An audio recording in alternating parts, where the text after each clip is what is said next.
Segunda parte. Unas semanas más tarde, Bunny escamoteó el arma que Clyde utilizó para escapar en una cita, pero estuvo libre poco más de una semana. Se rumoreaba que la madre de Clyde le había dicho al sheriff que su hijo se había escapado de la cárcel, y ahora temía que le cayera una condena. Eso fue lo que ocurrió. Clyde fue arrestado y sumó otros 14 años a sus dos anteriores. Y ahora ya no le importaba. Se dio cuenta de que si iba a ser libre, no sería por mucho tiempo, así que ya no lucharía por el derecho a una vida de verdad, trataría de complacer a los guardianes y soportaría en silencio palizas y violencia. Cuando vio que su chico había vuelto, el anciano que había violado a Clyde solo sonrió. Unos días después, la situación de la ducha se repitió, pero fue como si Clyde se hubiera vuelto loco. Durante varios minutos gritó pidiendo seguridad, divirtiendo terriblemente al violador. Finalmente, el hombre se hartó de la histeria y tiró al chico al suelo. Clyde se dio la vuelta, cogió un trozo de tubería que había en un rincón y empezó a golpear al violador con ella hasta que la cabeza del hombre quedó hecha un amasijo de sangre. Clyde se retorció y fue arrastrado lejos del hombre por los prisioneros. A partir de ahora, el tipo ya no era un niño mimado para ellos, era respetado. El precio por eso podría haber sido una cadena perpetua. Está bien, muchacho, saldrás antes de que te retires, pero no confieses nada, ¿entendido? Guion le dijo a Clyde su compañero de litera. Clyde no entendió nada, pero no confesó que al día siguiente su compañero de litera fue trasladado a la celda de castigo. Resultó que el hombre había asumido la culpa del asesinato del preso. Ya estaba cumpliendo cadena perpetua y no tenía nada que perder. Pocos días después, Clyde era considerado un tipo al que había que respetar, pero aún así lo enviaron a trabajar. Los presos tenían que trabajar en el huerto durante el día, solo los muy ricos, honorables o enfermos estaban exentos. Se consideraba obsceno y vergonzoso trabajar en la cárcel, y Clyde no quería hacer nada para ayudar a los malditos guardias, que solo podían intimidar a los presos. Cuando intentaron obligar a Clyde a trabajar, este se limitó a sonreír y a intentar hacer un movimiento. Resultó que el tipo cojeaba y había un rastro de sangre detrás de él. Clyde y otro de sus compañeros, Ralph Fultz, fueron enviados al hospital. Resultó que los jóvenes habían conspirado y se habían cortado mutuamente los dedos gordos de los pies para evitar ir a trabajar y perder el respeto de sus compañeros. Una semana después, Clyde y Ralph fueron puestos en libertad. Resultó que las cartas lacrimógenas a la madre de Clyde pidiendo clemencia para su hijo habían surtido efecto. La administración de Eastham estaba encantada de deshacerse de los problemáticos presos que ahora ni siquiera podían trabajar, solo consumir el dinero de los contribuyentes. Encontraré dinero y armas suficientes y organizaré una fuga, lo prometo, dijo Clyde a sus compañeros de celda. Cumplió su promesa, aunque, por supuesto, nadie se las tomó en serio. Bunny se reunió con Clyde en la puerta de la prisión. El chico pasó unos días con su novia en casa de su madre, y luego él y Ralph Fultz decidieron tomar el camino maldito y saquear suficiente dinero para organizar una fuga en masa. Pronto robaron un coche y empezaron a cometer pequeños hurtos en tiendas de carretera y gasolineras. El 19 de abril se detuvieron ante una tienda para atracarla. Clyde y Fultz entraron en la tienda armados, mientras Bunny permanecía de pie en la entrada para avisarles si veía a alguien sospechoso. El coche de policía se detuvo al otro lado de la calle y la chica que miraba nerviosa a su alrededor atrajo enseguida la atención de los agentes de la ley. Los hombres fueron a ver qué pasaba. Bunny gritó a los chicos que se dieran prisa, pero Fultz vaciló y Bunny se quedó confusa, sin saber si meterse en el coche con Clyde o esperar a Fultz. Al final Clyde consiguió dar la vuelta a la esquina y Ralph y Bunny fueron detenidos. Unos meses más tarde, Bunny fue absuelta por un jurado y la chica quedó en libertad con el deseo de no volver a meterse con los malos. Bunny dio las gracias a los policías y subió al coche de Clyde. Ralph Fultz estaba demasiado asustado por este arresto, así que inmediatamente después de su liberación, se fue a casa y a Bunny y Clyde se les unió el viejo amigo de Clyde, Ray Hamilton, y luego el ladrón de coches de 16 años W.D. Jones. La banda viajaba por Texas, Oklahoma y otros estados circundantes, pero a menudo se detenía después de un caso exitoso para visitar a la familia. Bunny quería mucho a su madre y siempre se aseguraba de venir a casa para todas las fiestas. En una de esas visitas, Clyde y Ray Hamilton esperaron a Bunny fuera, pasando el tiempo con una botella de whisky. Al sheriff local no le gustaban los chicos, y les pidió que no hicieran ruido, o mejor aún, que se marcharan de aquí. Clyde escuchaba y escuchaba al sheriff y a sus ayudantes, con los ojos enrojecidos poco a poco y la mano echando mano a su pistola. El sheriff hablaba cada vez con más rudeza, viendo que los chicos no le tenían ningún miedo. El hombre estaba a punto de detener a los jóvenes por beber alcohol en un lugar público, pero al segundo siguiente Clyde sacó su pistola y abrió fuego. El sheriff y sus ayudantes cayeron muertos. Bonnie no se enteró de lo ocurrido hasta bien entrada la noche, cuando regresó de ver a su familia. Tenemos que dejarnos de tonterías y ponernos serios, dijo.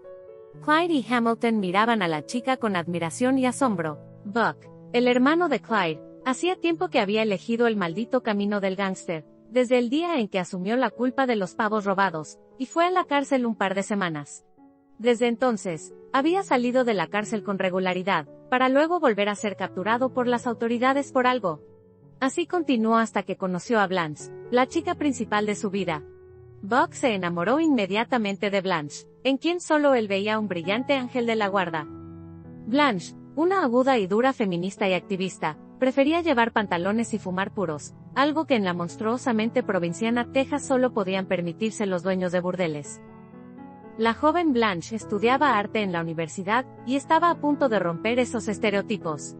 Entonces conoció a Buck y quiso convertirlo de gángster en buen ciudadano. Pronto empezó a tener éxito. Buck consiguió un trabajo como mecánico, empezó a pasar las tardes con Blanche, y luego incluso confesó, hace unos años escapó de la cárcel, así que es poco probable que alguna vez pueda salir de las sombras. Blanche, horrorizada por la noticia, hizo averiguaciones y se enteró de que si Buck volvía a la cárcel voluntariamente y expresaba su deseo de terminar su condena, solo podría enfrentarse a unos meses de prisión. O vuelves a la cárcel y te visitaré tan a menudo como pueda, o te quedas fuera, pero sin mí, dijo Blanche con rotundidad. Buck tenía más miedo de perder a su ángel que de cualquier otra cosa en el mundo, así que aceptó ir a la cárcel. Unos meses más tarde, efectivamente, fue puesto en libertad anticipada, y él y Blanche vivieron tranquila y modestamente. Así continuaron hasta finales de marzo de 1933, día en que Clyde fue a ver a su familia y encontró allí a Buck y Blanche. El hermano menor de Buck vestía un traje caro, conducía un buen coche y llevaba 2 pistolas colgadas del cinturón. ¿No creías que no era demasiado tarde para empezar de cero? Empezó Blanche a todo pulmón, pero Clyde solo le respondió con una sonrisa triste. Un par de días después, Blanche y Buck fueron a visitar a Bonnie, Clyde y Jones. Ray Hamilton ya había ido a la cárcel, al piso que tenían alquilado encima del garaje. El plan era que Buck y Blanche convencieran a la pareja para que salieran de las sombras y llevaran una vida normal, pero resultó ser exactamente lo contrario. Tal vez estas pocas semanas en un pequeño piso de la primera planta se convirtieron en las más felices de la vida de Bonnie y Clyde. De vez en cuando, ella y Jones salían de casa para atracar un par de tiendas o un banco de carretera, pero el resto del tiempo se divertían y disfrutaban de la vida. Clyde enseñó a Bonnie a usar una pistola, y para divertirse, aprendió a sacar un rifle de un bolsillo especial de sus pantalones con una sola palmada. Me cuesta imaginar cómo es posible. Bonnie escribía poemas tristes que leía en voz alta a sus amigos por la noche y se hacía fotos imitando a los personajes de los anuncios populares. Tenían un montón de cámaras saqueadas y más carretes, así que no les faltaban fotos que hacer. Imitando a Blanche, Bonnie quería fotografiarse en pantalones, con un puro y un rifle en las manos. Quería hacer algo lo más escandaloso posible. Robar bancos no era suficiente, pero pasearse en pantalones y hacer poses provocativas sí lo era.